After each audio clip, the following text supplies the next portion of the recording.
Thank you, Lindsay. Well, Election Day is now just 4 weeks away, and Hoosiers can actually cast their votes early starting tomorrow. It seems crazy, doesn't it? It's kind of like election. Yeah. All right, well, we want to walk you through your options for voting early this year. Samantha Johnson has been looking at this, and Sam, I know that there are really 3 options for voters to make sure they get that and cast their ballot and make it count, right? Yeah, and of course in time. That's the biggest priority too. And as you mentioned, those 3 main options, specifically when it comes to voting early, are voting absentee by mail, voting using something called a travel board. We'll talk a little bit about that in a minute. And then also voting early in person. Now, of course, that last option is typically the most popular, and that actually starts tomorrow morning. So as a reminder, all registered Indiana voters are eligible to vote early in person. You just have to make sure you have a valid photo ID and call your county clerk's office to see which polling locations are offering early voting and when.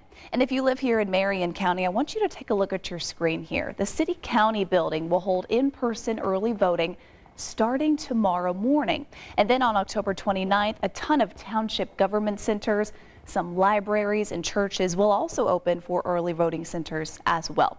So what about those 2 other options we mentioned? The first one is voting absentee by mail. And if you qualify, there's a form available right now online that needs to be filled out really in the next 2 weeks to make sure you receive that ballot by the mail in time. We've got that linked for you on our website.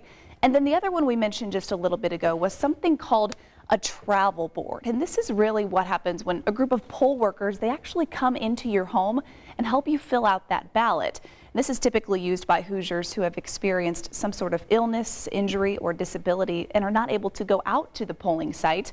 Right now, we've got all this information for you on our website, and that's also where you can find the full list of early voting centers right here in Marion County. Guys, that's available right now at WTHR.com.